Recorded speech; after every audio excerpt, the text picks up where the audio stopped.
የዛሬው ደግሞ ባለፈው እንደተማማርነው የቃላት ክፍል የዛ ቅጥያ ነው እና የዛሬ ቃል ክፍል ወይም ኦር ክላስ አድጀክቲቭ ቅጽል ስም የምንለውን ነው የምንማማረው። ይሄ አድጀክቲቭ አሁን ኤን ኦር ክላስ ሶን በስክሪበር ሱብስታንቲቭ ብለን አስቀምጠነዋል። ስምን የሚገልጽ ቃል ሁሉ ቅጽል ስም ይባላል።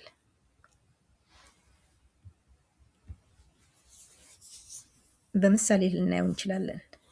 አሁን ከታች እንደምናየው ሃን ሃር ስፓርት ጌንሰር ይላል። አሁን ስም ወይም ሰብስታንቲቭ ጌንሰር ሲሆን እሱን የሚያምራራ ደግሞ ምን አይነት እንደሆነ ስፓርት ጥቁር ጃኬት፣ ጥቁር ሹራብ መሆኑ ነው። አሁን ይሄንን ስም ጌንሰር ማለት ነው። ሹራቡን በተለያየ መልኩ ልንገልጸው እንችላለን። አሁን እዚህ እንዳለው ምሳሌ ከለሩን ነው የገለጸልን ወይም ቀለሙን።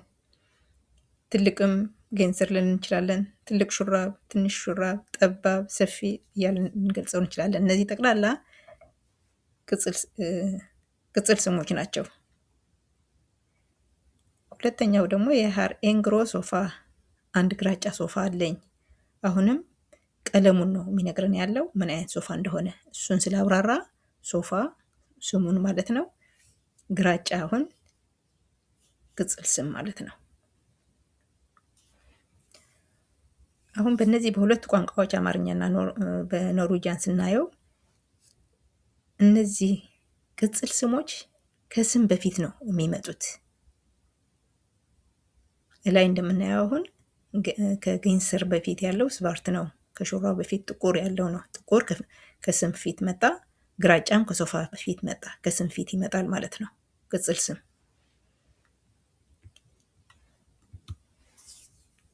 ሌላው የቃላት ክፍል ደግሞ ፕሮኖመን ይባላል። ተውላጠ ስም። ተውላጠ ስም የስም ፋንታ ማለት ነው። ፕሮኖመን ብሩከስ ስቴደት ፎር ናቭን ተውላጠ ስም ማለት ነው። የስም ፋንታ ሆኖ ያገለግላል። ስሙን አንድ ሰው ስሙን ከምንጠራው አንተ፣ አንቺ እያልን ልንጠራው እንችላለን። እሱ በስም ፋንታ የምንተካው ሁሉ ተውላጠ ስም ይባላል። አሁን እነዚህ ቃላቶቹን ልንዘረዝር እንችላለን። የትኞቹ ናቸው እነዚህ ተውላጠ ስሞች ስንል መጀመሪያ ላይ የሚቀመጡ አሉ። ፍጻሜውን የሚፈጽም ማን እንደሆነ የሚገልጽልን ቃላት አሉ። በዛ መልክ ሊገለጽ ይችላል። ለምሳሌ ሰብጀክትስ ፎርም ይላል። እንደ ፈጻሚ አካል ባለቤት ሆኖ ከፊት ይቀመጣል፣ ያገለግላል ማለት ነው። ለምሳሌ ያይ፣ እኔ፣ ዱ፣ አንተ፣ አንቺ፣ እነዚህ ከፊት እየመጡ አንድ ሙሉ ሀሳብን ይጽፉልናል። ሃን፣ እሱ፣ ሁን፣ እሷ፣ ዴ፣ ያ፣ ያኛው፣ ቪ፣ እኛ፣ ደረ፣ እናንተ፣ ኦዲ፣ እነዛ እያልን ልንገልጽ እንችላለን ማለት ነው ከስማቸው ፋንታ። ለምሳሌ ያይሶ ደምፖሺ ነው፣ ሲኒማ ቦታ ላይ አየኋቸው። አየኋቸው አሁን ፈጻሚ መሆኑ ይታያል። አየኋቸው እኔ መሆኔ፣ እኔ ማለት ነው። አሁን እንደ ኖርዌጂያን እኔ ብለን አንጀምርም። አየኋቸው አሁን ይገልጻል ማለት ነው ማን እንደሆነ፣ እኔ እንደሆንኩኝ። ሁለተኛው ምሳሌ ደግሞ ሃንጋ ቦከን ቲልማይ፣ መጽሐፉ ለእኔ ሰጠኝ የሚለው አሁን ደግሞ እኔ መሆኔ ይገልጻል ማለት ነው። እነዚህ ሳብጀክትስ ፎርም ወይም ደግሞ መጀመሪያ የሚመጡ ቃላት ናቸው ማለት ነው። ሰጠኝ ፍጻሜው በአንድ ወንድ እንደተከናወነ ያሳያል።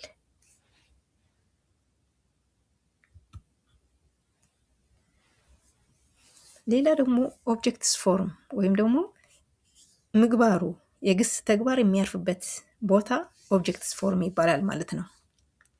ለምሳሌ ማይ ራሴ ለኔ፣ ዳይ ላንቺ፣ ላንተ፣ ራስህ ራስሽ ለሚሉት፣ ሃን ለሱ፣ ሄነ ለሷ፣ ዴ ኦስ ለኛ ራሳችን፣ ደረ እናንተ ራሳችሁ፣ ኦደም ለነሱ። እነዚህ ሁሉ ፍጻሜ የሚያርፍባቸው ናቸው ተውላጠ ስሞች። ለምሳሌ ሃንጋ ቡከን ቲልማይ፣ መጽሐፉ ለኔ ሰጠኝ። ፍጻሜው ለኔ የሚል ላይ ነው ያረፈው። መጽሐፉ የተሰጠኝ እኔ ነኝ፣ ለኔ ሰጠኝ ማይ ማለት ነው። አሁን ሌሎች ደግሞ አይንዶምስ ፕሮኖመን የሚባሉ የባለቤትነትን የሚገልጹ ቃላት ሁሉ ደግሞ አይንዶምስ ፕሮኖመን ባለቤትነትን የሚገልጹ ተውላጠ ስሞች ማለት ነው። እነዚህ ደግሞ ሚን፣ ሚ፣ ሚት፣ ዲን፣ ዲ፣ ዲት፣ ሲን፣ ሲ፣ ሲት፣ ቮር፣ ቮርት እና ደረስ የሚሉት ያጠቃልላሉ። አሁን የመጀመሪያውን ስናይ ሚን፣ ሚ፣ ሚት 3 ፎርም ነው ያለው። እኛ ግን የኔ ብቻ ነው የምንለው። በኖሽ ቋንቋ ስናየው መቼ ነው ሚን የምንጠቀመው? ኦኬ አሁን ስም አመልካች ቃላት አሉ። የሚጠቀመው አመልካች ቃል አይ ኤን ኤት ማለት ነው። ኤን የምንጠቀም ከሆነ ስሙ ኤን የሚወስድ ከሆነ አመልካች ቃሉ ኤን ከሆነ ሚን ነው የምንለው። ለምሳሌ አንድ ወንድ ኤን ጉት ነው፣ ሚን ጉት ነው የምንለው ማለት ነው። ሚጉት ሚት ጉት አንልም። ኤን ጉት ሚን ጉት፣ አየንተ ሚየንተ፣ ኤትውስ ሚትውስ፣ እነዚህ ይቀያየራሉ ማለት ነው። ለሁሉም ግን እነዚህ ባለቤትነትን ነው የሚነግሩት። ለምሳሌ ኤግዛምፕል ቡከን አርሚን፣ መጽሐፉ የኔ ነው።